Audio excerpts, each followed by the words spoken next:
Everybody, welcome to the Tradercobb Crypto Show. I am down here in Melbourne at the Blockchain Centre, and I'm going to interview some fantastic guests today. The first of which, Lucy Lynn. It's wonderful having you here, and you're from Fosterland. Thank you so much for being here, and can you please tell everybody what you're doing and where you've come from?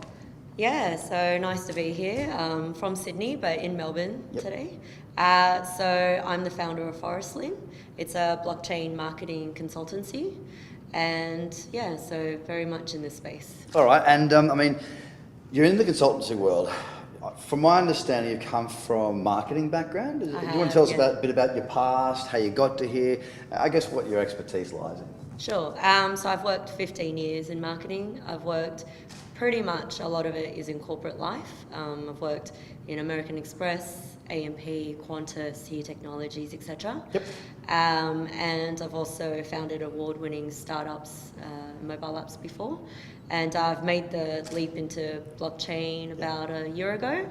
Fell down the rabbit hole, and I've been here ever since. So. Okay, well, look, I guess thanks for the intro. I mean, look, obviously you bring a huge amount of experience to the space. I mean, look, one of the things that I'm passionate about is talking about the projects and how I think they're missing some key elements. And I think this is where the conversation will end up.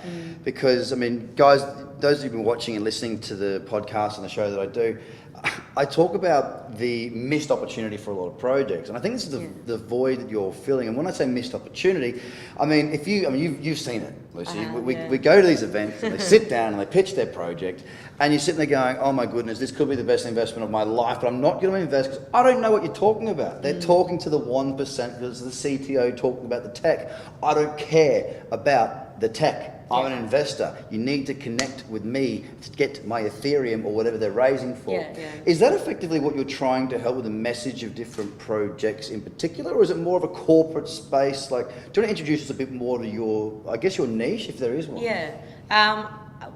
One of the reasons why I moved into this space is because I have seen a lot of people who just cannot communicate as much about their projects. You're completely right that there are a lot of technical people in this space, a lot of people who are very smart in what they do, but they don't have the know-how to communicate to the global audience. And in blockchain, in cryptocurrency, you are targeting not just your own country, but you've got an audience that is global. So that's very, very different. And I've lived in 5 countries myself. I've lived in from Australia. From Australia. I was actually born in Taiwan. I lived in Japan, I've lived in the UK, I'm Canadian permanent resident, so I'm very much of a global citizen, and so when I see projects, I help them a lot with their positioning, with their messaging, with how they're going to be reaching out to their audiences and their audience profiles, and how you talk to each person and each profile, because it's very different how you communicate to everyone.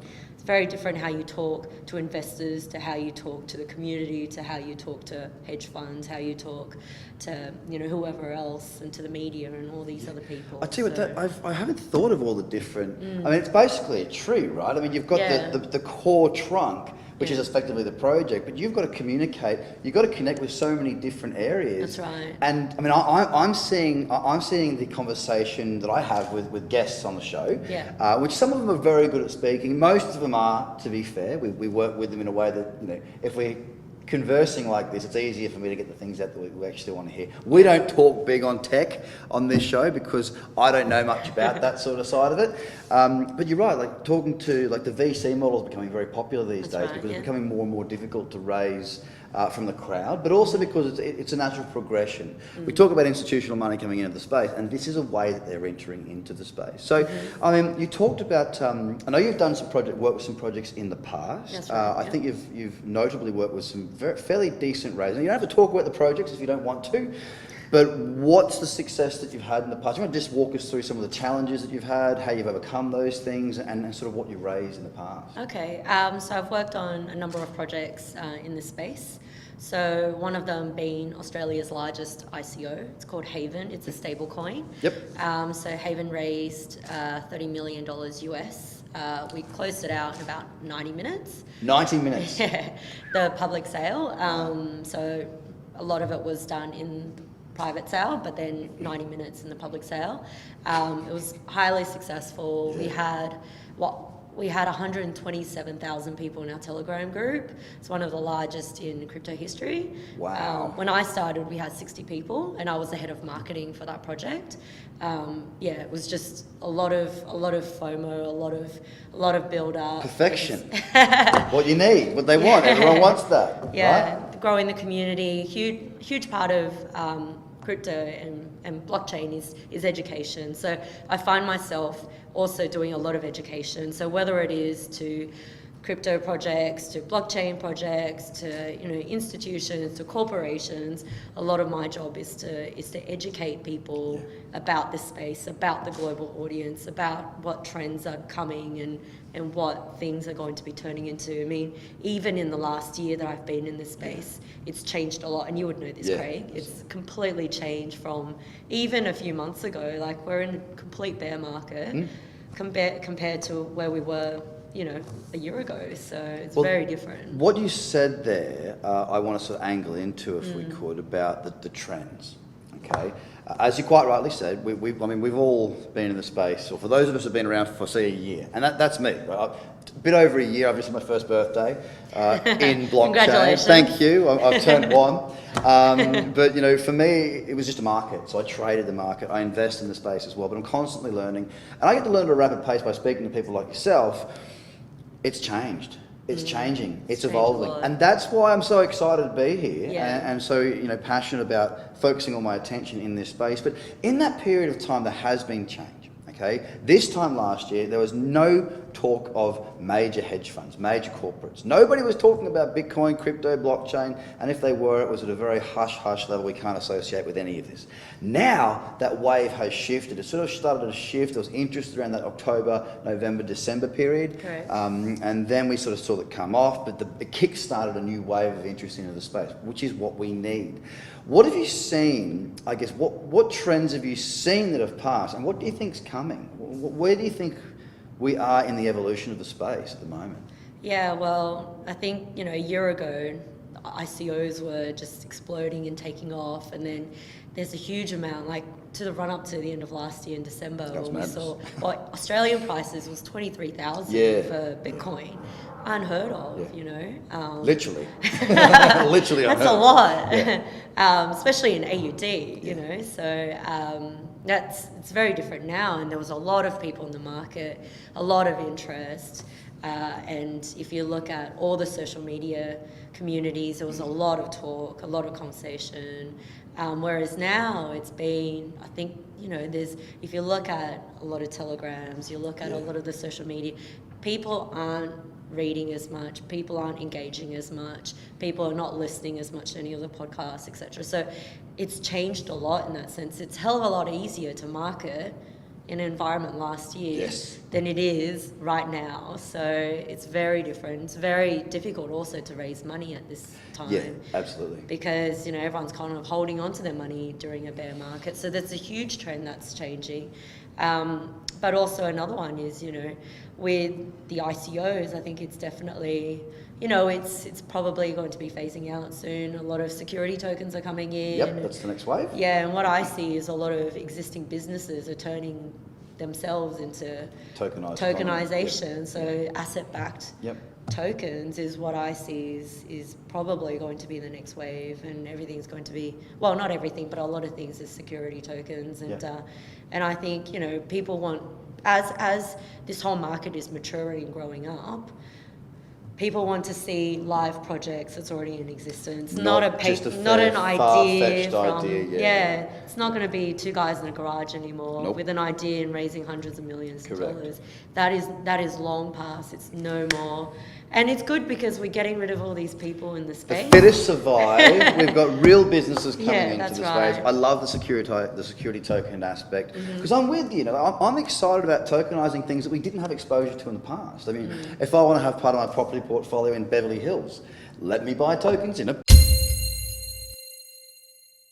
Yeah, so I'm really excited about the security token sort of stuff, because if I want to build a property portfolio, right now I'm sort of limited to my level of expertise within my jurisdiction, within my country, unless I want to be a really big international investor and be just focused on that exclusively. Whereas the tokenized economy, I can buy into a property worth $100 million US in the US on the hill in Beverly Hills, and I can own part of that as part of my balanced portfolio. That's what's really exciting me at the moment in the growth in the area. We're seeing a lot of a lot of big exchanges, companies, a lot happening in Malta right now, interestingly enough. A lot of couple of big events in Malta. Very big things happening in there, and it's really interesting to see the space evolve. But look, it continues to grow, it continues to evolve. ICOs, that's what I was going to come back to, was, we saw, like, you've done this in the past, right? You've been in M&A, you've done a bunch of bits and pieces, you've done your own startup. You do not need $30 million for an idea to get off the ground. And what I see a lot of the stuff last year being, it's almost like, kids doing a project at school where you'd have a presentation, you'd do a website, you have some fancy little video, and you write a big long document. And then you'd raise $60 million. Come on, that's not real. That's absolute rubbish. And there's been a lot of disappointing projects that have come out and instead of developing their idea, they've got a foundation. Yeah. And that foundation invests in other projects, because it's a hell of a lot easier to invest in somebody else to do the work than it is for you to do the work yourself. I think the phasing out of that and actually investing into companies that already exist with a working product that is backed by an actual asset, I'm excited for that. Is there much of that conversation going on in Australia at the moment that you're aware of? I mean, that is the next level. Is it being talked on amongst your circles? Yeah, definitely. I think the tokenization of a lot of all these assets is coming, and I have been having conversations with a number of projects on this, and it's definitely coming. Excellent. Now, from your point of view, who you work with, what you're doing with your business, obviously a massive amount of marketing background. You're able to, talk to all the different levels that you need to. You can have a conversation with a hedge fund, which is a very different conversation to a hedge fund than it is in your Telegram group. You've had massive success across, varying different levels of communication. As you said, a new record set by the Haven community in Telegram. Well done. Is that sort of model your focus at the moment to work with projects? What is your primary focus right now with Forest Lynn? What is your focus and your objective? I'd say my focus is really to educate people in this space, and so educating either projects to how you can communicate themselves globally to a global audience, but at the same time I think also helping corporates with their blockchain projects to also communicate that out with their projects as well, because there are a lot of very interesting projects that's happening, even with the banks, with the consultancies, and they will also need people to help educate and also communicate a lot of all their projects. So for me, it's like, I want to be an educator in this space. I know you are one. You are a podcaster, you're a YouTuber. Oh, I do so much more than that, Lucy. I do so much more than that. But yeah, I mean, we need more. This is a growing and a very young space still. And, you need people, you need media personalities, you need marketing people to grow and to educate others in the space and to get more people in the space. We are still really small compared to a lot of all the other industries. Fast growing, but still very small. And I think a lot of it is because people don't understand it, and because it's complicated, it's extremely complicated, and you need people like us to make it a lot more easier and simpler so people will come into this space. You've got to capture the attention, number one, then you've got to keep the attention, you've got to fill the minds of those people with things they can understand so it doesn't feel like it's too far away. Now that comes in the level of you guys that are listening and watching, it comes in the level of your big corporate companies, but also the tying those two together. You're somewhat of a conduit, I would suggest, between big company all the way down to individuals. You've got to tie in many projects. Some projects don't need to have the link all the way through, but each step of the way, Forest Lynn is there to basically navigate for these companies. So look, where would people find more, whether you're a corporate, whether you're a startup, whatever it may be, where would they find more information about you and what you're doing and contact you? My website, so Forest Lynn, FORESTLIN.com, and you can look me up on LinkedIn as well, so Lucy Lynn, LIN. Lucy Lynn on LinkedIn of Forest Lynn. tradercobb.com. Guys, jump across, have a look at what's offered there. It's been an absolute pleasure having you on the show. Thank you so much for your time. Great conversation. Thank you. And I look forward to seeing your progress. Thank you. All right, guys, thanks very much. Bye for now. Bye.